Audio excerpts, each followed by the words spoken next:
Islam Taleb. Alors, le titre de l'intervention, le pacte et l'impact de l'enseignant à l'ère des technologies numériques vers de nouvelles pratiques didactiques.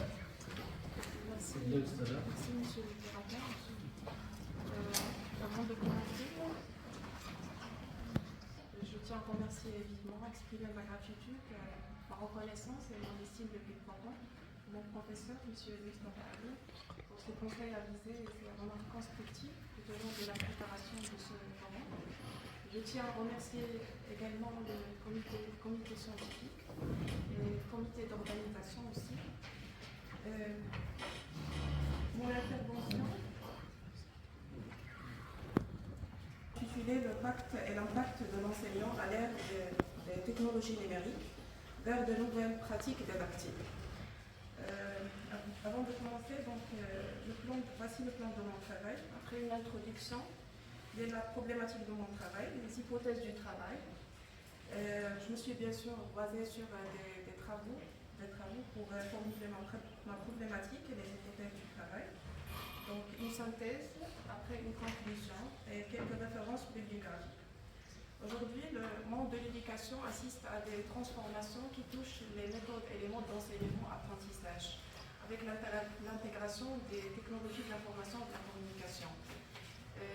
Donc une forte présence institutionnelle et une forte force institutionnelle pour promouvoir l'intégration des TIS dans l'enseignement et souligner dans le levier numéro 10 de la Charte nationale de l'éducation et de la formation.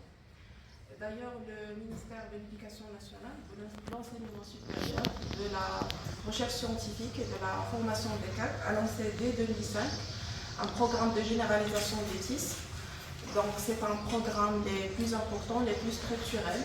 Et ce qui est important, ce n'est pas le côté, c'est pas l'aspect équipement, mais c'est la formation des numériques de tous les acteurs du système éducatif marocain qui constitue l'essentiel des actions. Ensuite, la vision stratégique de la réforme 2015-2030. Cette vision stratégique a pour finalité la mise en place d'une école nouvelle dont les principaux fondements sont l'équité, l'égalité des chances, la qualité pour tous, la promotion de l'individu et de la société. La loi cadre aussi, c'est un texte annonciateur d'une série de mesures qui s'étalent d'une période allant jusqu'en 2030. Donc le but, il y en a plusieurs projets dans la loi cadre. Donc je cite le projet numéro 9, le projet numéro 12, dont l'objectif c'est le renforcement des méthodes et des approches pédagogiques ouvertes, diversifiées, performants et novateurs, permettant l'orientation des approches pédagogiques vers l'autoconstruction des savoirs, l'interaction positive et bien sûr l'autonomie de l'apprenant. L'intégration des TIS ne se limite pas à une simple introduction d'outils technologiques, mais s'accompagne d'un véritable changement de paradigme éducatif, à l'instar des révolutions scientifiques décrites par Thomas Kuhn. Le numérique transforme profondément les représentations de l'enseignement et de l'apprentissage, redéfinissant les rôles de l'enseignant et de l'apprenant, ainsi que les modalités d'accès au savoir.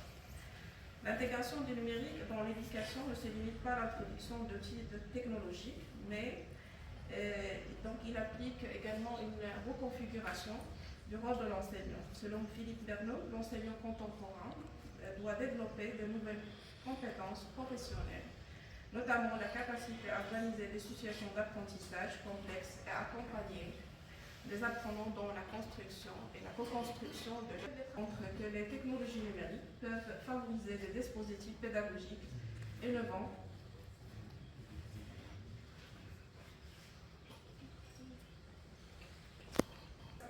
inverser l'apprentissage évolutif et des environnements numériques d'apprentissage qui placent l'apprenant au centre du processus éducatif. Avec l'intégration du numérique dans l'éducation, il y en a un nouveau pacte qui entame des méthodes et des modalités d'apprentissage, qui renforce l'interactivité et l'autoconstruction du savoir. Ma problématique est la suivante. Comment le rôle de l'enseignant se transforme-t-il à l'ère du numérique et dans quelle mesure cette transformation favorise-t-elle l'émergence de nouvelles pratiques didactiques? Comment les enseignants perçoivent-ils l'intégration des technologies numériques dans leurs pratiques pédagogiques?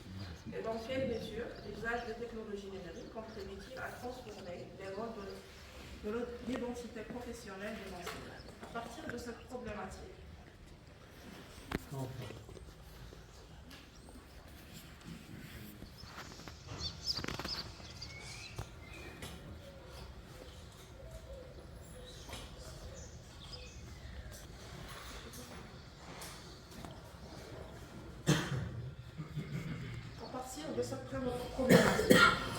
je conclue l'hypothèse suivante.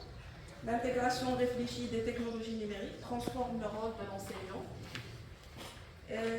l'enseignant et favorise l'émergence de pratiques didactiques plus interactives, collaboratives et centrées sur l'apprenant. Le numérique, à partir de cette hypothèse, formuler les deux hypothèses suivantes. Le numérique conduit à une reconfiguration du rôle de l'enseignant qui devient davantage un guide, un facilitateur, un orientateur d'apprentissage plutôt qu'un simple transmetteur du savoir. Le développement des compétences numériques chez l'enseignant est une condition essentielle pour mettre en place des pratiques pédagogiques innovantes et efficaces.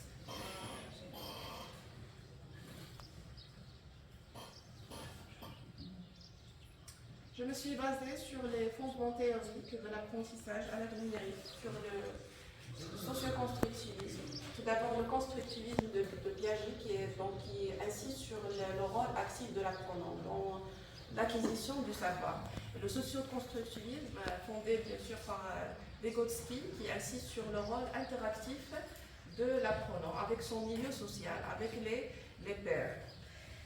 Donc, ce qui est ajouté par Vygotsky, c'est ce qu'on appelle la zone proximale de développement. C'est l'écart entre ce que l'apprenant peut apprendre tout seul et en interaction avec lui, et ce qu'il peut apprendre en interaction avec son milieu social. Voilà, donc le rôle de l'enseignant dans cette zone, c'est un rôle médiatif, chargé d'identifier cette zone afin de proposer des activités adaptées permettant à l'apprenant de progresser progressivement vers l'autonomie. Le collectivisme, c'est une théorie formulée notamment par George Siemens et Stephen Downes au début du XXe siècle. Le collectivisme se présente comme une tentative de renouveler les modèles traditionnels d'apprentissage en tenant compte des mutations engendrées par la société de l'information et par l'omniprésence des technologies numériques. Donc, le socio-constructivisme et le collectivisme proposent deux cadres théoriques complémentaires pour comprendre les transformations contemporaines de l'apprentissage. Tandis que le socio-constructivisme met l'accent sur la dimension sociale et interactive de la construction des savoirs, le collectivisme élargit cette perspective en intégrant des réseaux numériques et des technologies de l'information comme éléments constitutifs du processus d'apprentissage. Ensemble, ces deux approches contribuent à redéfinir le rôle de l'enseignant qui devient davantage un médiateur, un facilitateur et un orientateur d'environnement d'apprentissage capable d'accompagner les apprenants dans la navigation et la construction des connaissances au sein d'écosystèmes informationnels complexes. Voilà, je me suis basée sur 3 travaux. Le premier, c'est le travail de Faiza et Tessa. Donc, ce travail présente un apport important en mettant l'accent sur la dimension identitaire du métier d'enseignant à l'ère du numérique. Contrairement à certaines recherches qui se limitent à l'analyse des usages technologiques, cette étude explore les transformations profondes des représentations professionnelles et des postures pédagogiques induites par le numérique. Il montre que l'enseignant doit évaluer progressivement d'un rôle de transmetteur des savoirs vers celui de médiateur des apprentissages, ce qui rejoint les perspectives théoriques de Vygotsky et de socio-constructivisme. Cette contribution permet ainsi de mieux comprendre la dimension psychosociale et professionnelle de l'intégration du numérique. Deuxième étude, c'est de Hanan Fakir et Zakaria Walou, les technologies intitulées Les technologies de l'information et de la communication pour l'enseignement, représentation sociale et usage didactique. Donc cette étude met en lumière l'influence des représentations sociales des enseignants sur leur pratique didactique, en montrant que les enseignants reproduisent souvent des pratiques traditionnelles à travers des outils numériques. Cette recherche confirme l'idée que l'innovation technologique ne conduit pas automatiquement à une innovation pédagogique. Elle contribue ainsi à enrichir les travaux portant sur les facteurs socio-cognitifs qui influencent l'appropriation des technologies éducatives. Troisième étude, c'est de Nadia Khelfi. Cette étude apporte une contribution significative en mobilisant le concept de sentiment d'auto-efficacité développé par Albert Bandura, en mettant en évidence le décalage entre les compétences numériques techniques des enseignants stagiaires et leur capacité à les mobiliser pédagogiquement. La recherche souligne l'importance des compétences technopédagogiques dans la formation initiale des enseignants. Cette perspective enrichit le débat sur l'intégration des TIS en insistant sur le rôle central des perceptions de compétences dans l'adoption des innovations pédagogiques. Donc, en définitive, ces trois recherches contribuent de manière significative à la compréhension des enjeux liés à l'intégration des numériques dans l'enseignement. Donc, il insiste sur une reconfiguration profonde des identités professionnelles, des compétences pédagogiques et de représentation sociale des enseignants.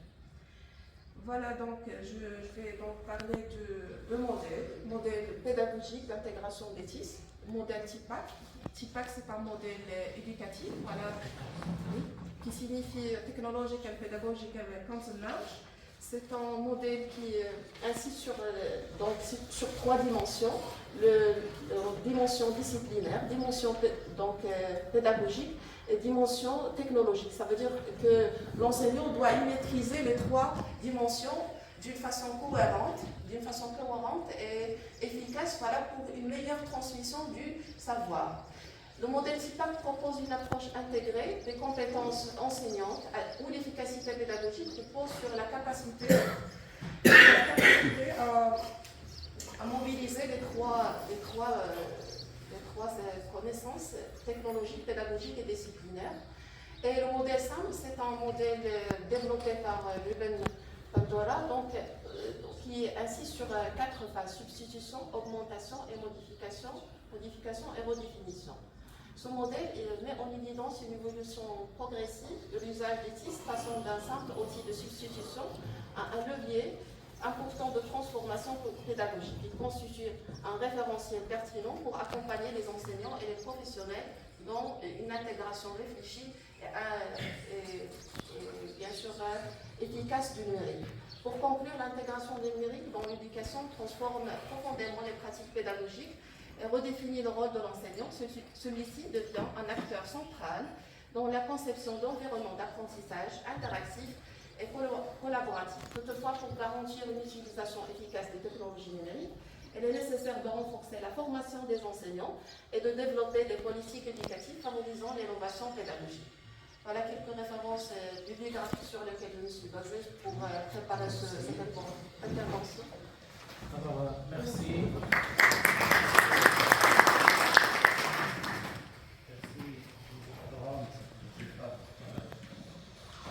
Pour cette intervention.